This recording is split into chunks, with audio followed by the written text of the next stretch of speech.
What's going on, my friends? It's your friend Jack here, and today we're going to be talking about Cardano DeFi, and specifically Cardano Marlowe smart contracts and how big this is actually going to be. But more or less, I'm going to explain exactly what Marlowe is and how it's going to bring decentralized finance to the Cardano blockchain and possibly some other blockchains. So with that being said, this is episode number 13 of Cardano Daily, where we talk about Cardano things every single day. Make sure you subscribe if you want to see daily Cardano content, sometimes 2, sometimes 3 videos a day.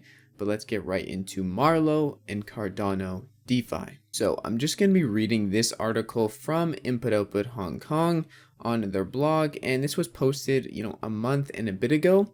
It is a bit dated, but it still stands today, and this video should stand for quite a while on introducing people to Marlowe. So essentially what Marlowe is trying to do is reimagine peer-to-peer finance and decentralize it, really. They're bringing decentralized finance tools to the Cardano blockchain so they can execute peer-to-peer financial agreements, smart contracts. And today I want to explain to you the need for this and everything about it that they explain in their blog. I'm essentially just going to be reading their blog and then putting some inputs to help you understand what it is if you don't know already. But let's get right into it. Now, the surge in the GameStop stock, if you haven't heard about that, GameStop essentially really went up. It was over shorted and people wanted to buy it. But the thing is, trading platforms were overwhelmed, so they shut down temporarily to benefit themselves. Even Robinhood, a major exchange in the States, positioned themselves as a platform that democratizes finance, but they completely censored its users from buying GameStop stock.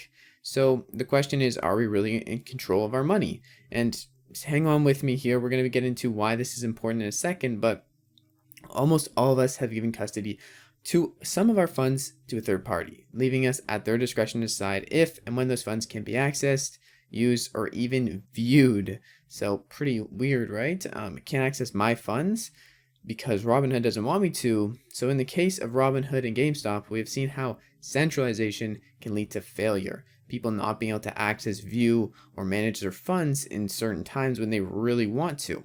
The central point of control can be influenced, attacked, or manipulated by an external self-interested actor, aka the, Robinhood, or an exchange of some sort, a brokerage. They are the self-interested actor, which are interested in themselves, making it an antithesis of democratized finance. So the opposite, right? It's centralized and it's not really democratized. Now, this is the core motivator for decentralized finance. This is why we need DeFi, decentralized finance. And especially on the Cardano network, it's very important moving forward that people have access to tools that are less prone to self-interested actors or people basically being selfish for themselves and doing things in their best interests that end up really rubbing off on other people and really destroying people's financial situations. DeFi offers a solution and a set of financial tools very similar to Wall Street lending, escrows, derivatives, swaps, securities, but it's decentralized. What makes DeFi platforms stand out is their ability to offer these financial instruments without the need for central market makers. So there's no self-interested actors or banks or brokers. Each financial agreement is represented as a smart contract on the blockchain and is settled algorithmically. That was a big word. The decentralized nature makes them far more resilient to market manipulation or the failure of a centralized system, as I just mentioned. This is really important because this is going to be people's money. Especially with crypto, people need to have money in places where they can trust that a bad actor is not going to selfishly run off with it or selfishly not allow them to manage their funds. DeFi is very important in the crypto space and also in providing a better financial operating system and a more transparent one at that, with less people that are in control of your funds, even though they're your funds. So Marlowe, they're currently developing a suite of products for Marlowe to democratize finance and enable easy access to financial agreements. This includes Marlowe Run. This is the end user product, a new product that will allow users to seamlessly execute off-the-shelf financial agreements with friends or clients in a secure fashion and on their own. No need for a bank, no need for Wall Street, no need for those guys. Just do it on your own and it's going to be secure. With added automation features and no need for third parties, this peer-to-peer solution will be cost-effective and, more importantly, democratizing. Truly democratizing, not centralized either. So what is Marlowe Suite? Now, Marlowe Suite, with the Marlowe, they aim to democratize finance by facilitating, big word again, sorry, peer-to-peer agreements that run on the blockchain. We seek to empower people to create their own financial instruments, okay? People can create their own financial instruments. They don't need the banks to do it for them, and they can do it by themselves, and they can set up agreements with anyone with whom they want to interact with. Very important, and there's not going to be pausing on their funds when, GameStop stock goes up. Marlowe will offer a suite of products, each product serving a different function to the set of users, depending on which type of user you are in the Marlowe system, or the Marlowe ecosystem essentially. Marlowe's overarching product strategy comprises 3 streams: Marlowe For Developers, Marlowe For End Users, the Everyday Joe, and Marlowe For Enterprise, businesses and commercial enterprises that are going to need specific and also more rigorous smart contracts and things like that. So we're going to go over each of those 3 different streams right now, and which each one has inside of it, so you can understand kind of how Marlowe works and what Marlowe plans on doing, and how it's going to essentially operate between developers to the everyday Joe to the big business guys. Marlowe For Developers. This includes Marlowe Build and Marlowe Play, also known as the Marlowe Playground, as well as the input to the Marlowe library. More on the Marlowe library later. This is a very important thing that you should remember. I'm going to mention in a second here, so you don't have to freak out, but remember, Marlowe library is essentially where the developers are inputting their things to. Marlowe Build and Marlowe Play together enable end-to-end financial smart contract development, which is really important to develop smart contracts specifically for the finance world. Now, developers can compose smart contract code on Marlowe Build, then they can verify and test smart contracts on Marlowe Play. These capabilities, paired with a purpose-built domain-specific language, DSL, for finance, ensure that the contracts are easy and straightforward to build, as well as being secure, verifiable, and rigorously tested. So once these are tested and built, developers can contribute them to the open source, meaning anyone can see them, anyone can use them, smart contract template library, the Marlowe library, which I just mentioned a second ago. And now this is going to play into the end users as well. So let's keep going. The end users, the everyday Joe, the person who's going to be using this instead of Robinhood, hopefully, essentially will be able to use the intuitive system that Marlowe brings and straightforward in a seamless interface for users to execute financial agreements with their friends, colleagues, or clients on the blockchain.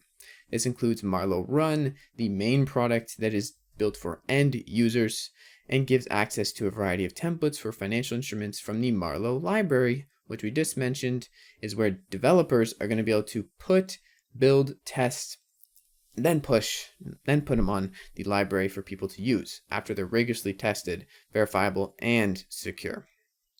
Now, we're designing these products with the user in mind. Very important. To make financial agreements on the Marlowe Run, the user does not need to know the ins and outs of the blockchain. This is super important for mass adoptions, and they also don't need to know how to write smart contracts. This is built for the everyday Joe, like I mentioned, and that is super important. I really wanted to highlight that because if it's built for the everyday Joe, it's going to be more people are going to be able to use it, and it's not just going to be people who know how to code. It's going to be people who need these services and don't know how to code, and that's who it's meant for. And that's who it needs to be applicable for. So I'm glad that they're focusing on that pretty heavily. Now, every step of the contract is explained in non-technical language, meaning the everyday Joe can go ahead and say, oh, okay, $10 here. It's not super complicated, which is exactly what we need. And I'm really excited for this. This is why I want to make this video, to show you guys that Marlowe is essentially trying to bring decentralized finance and properly democratize finance to the entire world in a way that every person who's not super into crypto, doesn't understand blockchain technology, can look at their contract, their smart contract, and they can see that they can verify themselves that, okay, this is exactly what I want. Yes, 3 months time frame, blah, blah, blah, blah, blah. It's all going to be put into very specific terms for their situation, but they're going to be able to understand it, which is what we need.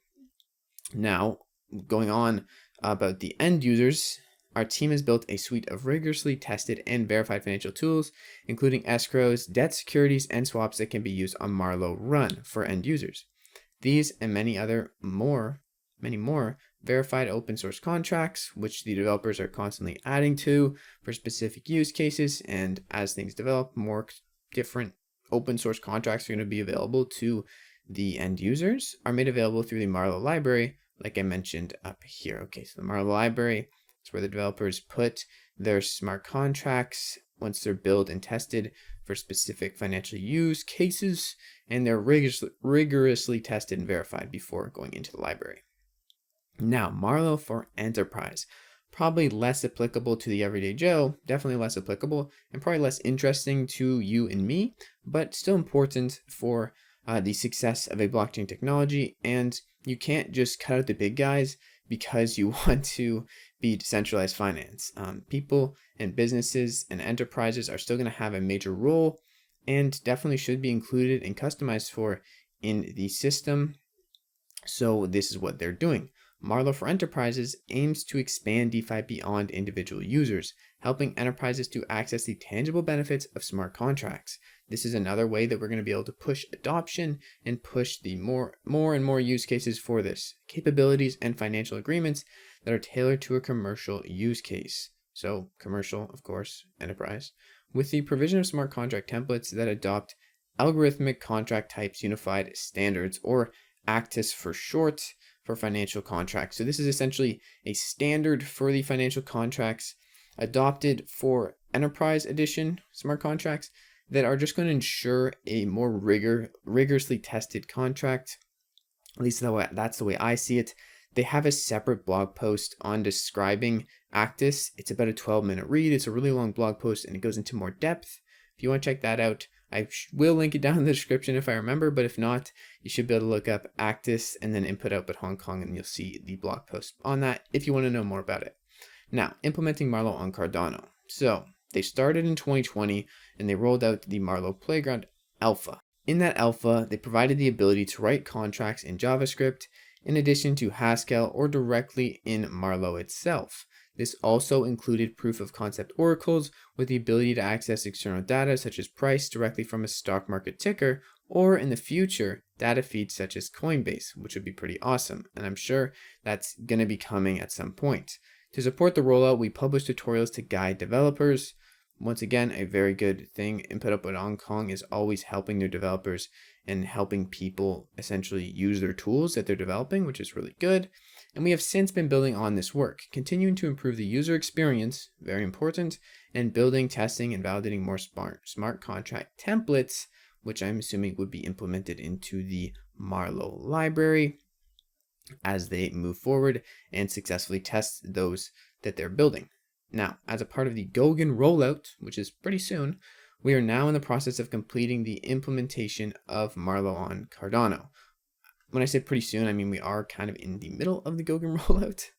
But yeah, the process of completing implementation on Marlowe on Cardano. So that's really important, and giving users and organizations the opportunity to execute DeFi contracts they have written themselves or download from a smart contract repository. Marlowe will run first of all on the Cardano blockchain, and this is pretty awesome, but it is a blockchain agnostic.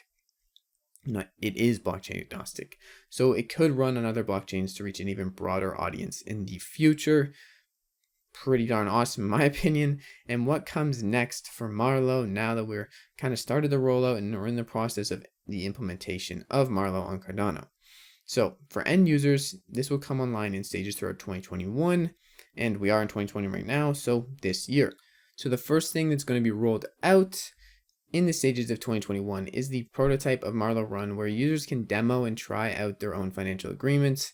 This will include a suite of financial smart contract templates from the Marlowe library, I'm assuming, that users can customize to their own needs. This prototype will allow users to explore the experience of making financial agreements in a decentralized fashion, all in a peer-to-peer manner without requiring a value extracting third party. pretty awesome. To use the Marlowe Run prototype, users don't need any real tokens, so they may try the demo before they onboard to the actual Marlowe Run program, the official release at least, which is pretty awesome. Gets people used to the tech and also gets people to reach out and say what could be improved about it in the user experience side of things. So this is pretty awesome. This rollout will include a suite of template financial instruments built by our in-house developers, the Input Output Hong Kong team. These templates can be used to execute test agreements on Marlowe Run. Now, they're committed to delivering this suite of products for the Marlowe ecosystem that empower people to access the globe to build, control, and execute their own financial instruments on their own terms. This is essentially DeFi in a nutshell, but it's a Cardano DeFi, and it's going to be through Marlowe. And Marlowe is super important, in my opinion, to Cardano DeFi, and it's pretty darn awesome the way they're doing things. Having it through a system where the developers put their smart contracts, once they're built, tested, and approved rigorously, into a library where the everyday user can access them and understand them in non-technical terms, is going to be something that basically allows people to actually use DeFi without having to know blockchain tech, without having to know how do I buy X crypto and X exchange, how do I do this, how do I do that. They're going to be able to do it with a lot more ease and peace of mind, which is really important. Now, if you are still kind of confused on DeFi and everything related, I'll link this article and you can read it for yourself too in the description. Essentially, I just read this article and I tried to interject where I thought it might be confusing for the everyday person. And I hope you guys found this video helpful. If you did, please smash the like button and don't forget to subscribe for that daily Cardano content. Thank you so much for watching. I'll see you guys in the next one. Peace out.